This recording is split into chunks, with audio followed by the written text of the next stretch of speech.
when we think of how we can move forward as a people, because it's forward ever, backward never, we have to look at where we are and what opportunities are available and with what resources.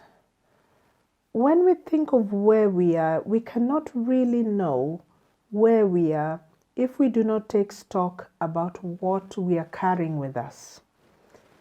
And it is in that context that I wish to frame some of the observations, 3 major observations I have about concerns I have about development in Africa, especially as Luos.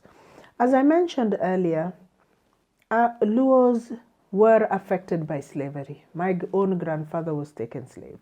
So there were forays by the Arab slave drivers in Luo land, both while we were in present Luo land as well as when we were still in southern Sudan, in Owinkibul. Secondly, there was slavery, but we also faced colonialism. We faced colonialism in its whole brutality, in the fight for independence, and then after independence, as Luo people, we faced tribalism. So slavery, colonialism, neo-colonialism, tribalism, and then the latest, post-election violence. These are 4 very traumatic experiences for a people at the individual level, at the community level, and at national level, because every tribe was a nation. The Luos were a nation, Kikuyus were a nation. Remember, all these things were happening at a time when, as a tribe, we were still living in a homogeneous atmosphere. So what attacks against the Luos was an attack against all of us. But the bit that is worrisome is that each one of these waves of traumatization and victimization left a scar on us as a people. Scientists and psychotherapists have found that if an individual or a people are repeatedly traumatized, they experience trauma repeatedly, the genes have a scar on them. They're scarred at the psychic.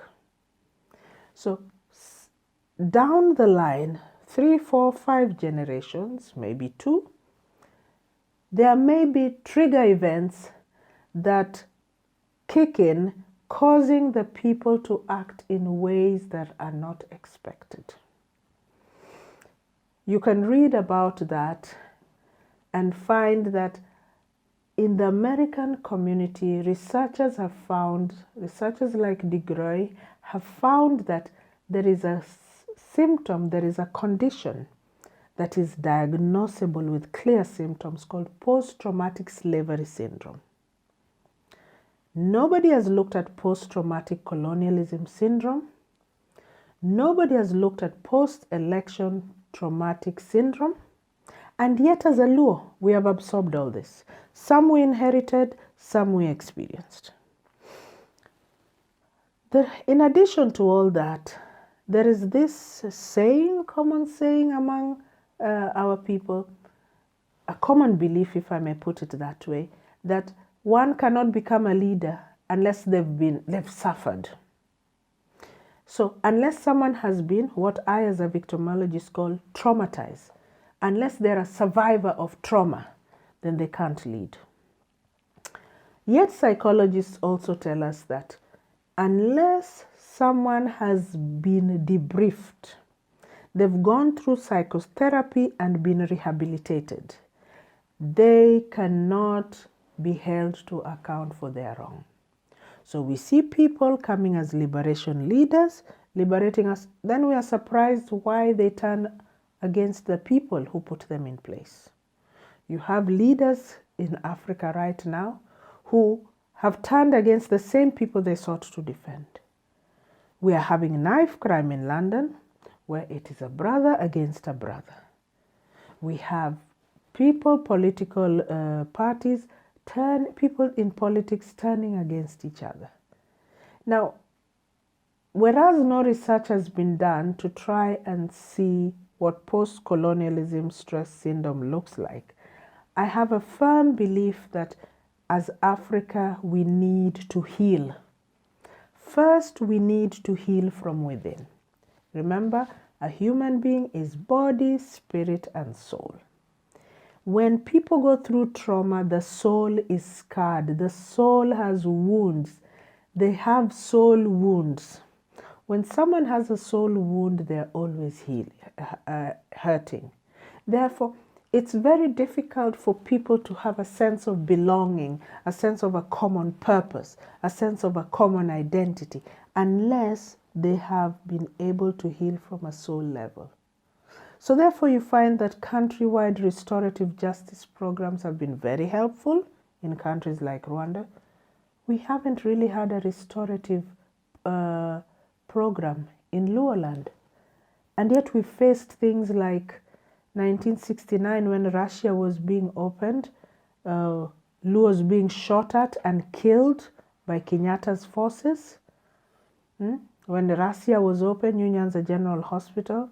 We've had post-election violence where many people have lost their people, and more recently, over 3,000 young people just disappearing in Kisumu, some of them bodies being found on lakes. We've had bioterrorism with people coming and spraying bacteria in our lakes. And we've had our leaders, we've had Tom Mboya arguing Skodek, we've had,